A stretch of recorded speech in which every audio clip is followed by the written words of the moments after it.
नमस्कार दोस्तों, आप सभी का फिर से स्वागत है तमाशा भवन चैनल पे। और मैं एक और टॉपिक के साथ आप सभी के लिए हाजिर हूँ।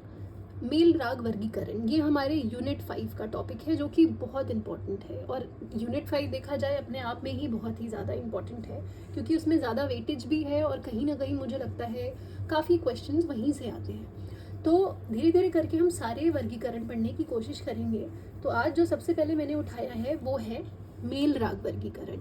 ठीक है, तो चलिए, मेल राग वर्गीकरण, सबसे पहली बात क्वेश्चन ये उठता है कि ये दिया किसने। ये दिया था मंत्री माधवचार्य जी ने, जो कि विजयनगर के रहने वाले थे। कब दिया? मध्यकाल में, मतलब मिड सेंचुरी में कहीं ना कहीं इन्होंने मेल राग वर्गीकरण जो पद्धति है वो दी होगी। अब ये दी क्यों? क्योंकि कहीं ना कहीं मतलब मध्यकाल तक हमारा जो ग्राम मूर्छना जैसी जो ये प्रचलित विधियां थी वो कहीं ना कहीं खत्म हो रही थी या लुप्त हो रही थी, जिस वजह से इन्होंने समय के अनुसार, मतलब उस समय के अनुसार रागों को कुछ मेलों में डिवाइड किया। तो मेल से आप समझ ही रहे होंगे, मेल को हम थाट भी बोलते हैं आज के टाइम पे। तो मेल और थाट एक दूसरे के प्रायवाची शब्द ही कहलाएंगे। तो मेल मतलब थाट है ना। ठीक है, तो अब इन्होंने टोटल दिया कितना था? इन्होंने टोटल 15 दिए थे। किसने?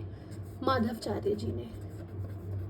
ठीक है, अब ऐसे ही बहुत सारे क्वेश्चंस ये बनते हैं कि और बाकी जो हमारे शास्त्रकार हैं उन्होंने कितने दिए, तो हम वो सब भी पढ़ेंगे। तो लोचन जी ने कितने दिए थे? 12। श्रीनिवास और पंडित अहोबल जी ने 14। रामामात्य जी ने 20। पुंडरिक विट्ठल जी ने 19।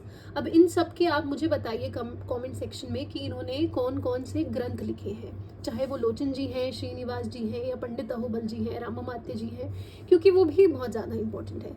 तो रिवीजन हम ऐसे ही करेंगे कि जैसे जैसे अगर किसी का भी नाम सुन रहे हैं तो हमें उनके बारे में एटलीस्ट थोड़ा बहुत पता होना चाहिए। और ग्रंथ के बारे में तो आप जानती हैं कि बहुत सारे क्वेश्चंस पुट अप होते हैं। इसके बाद वेंकट मुखी जी ने कितने दिए थे? 72। पर आज के टाइम पे जो मतलब जितने मेल हैं या थाट हैं वो कौन से हैं? उत्तर भारत में, मतलब नॉर्थ इंडिया के अंदर 10 हैं, आप लोग जानते ही होंगे। 32 से वो 10 हुए हैं। ठीक है, और दक्षिण भारत में कर्नाटक उस साइड में कितना है? 19 है, जो कि 72 वाले ही पद्धति से आके 19 में हुआ।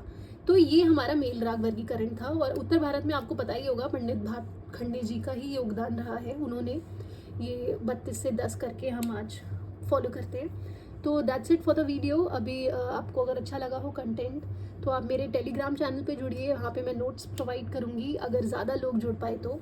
और साथ ही साथ नए कंटेंट के लिए और ऐसे कंटेंट के लिए आप चैनल को सब्सक्राइब कीजिए, लाइक कीजिए और अपने फ्रेंड्स के साथ शेयर कीजिए जो भी यूजीसी नेट की तैयारी कर रहे हैं। Thank you.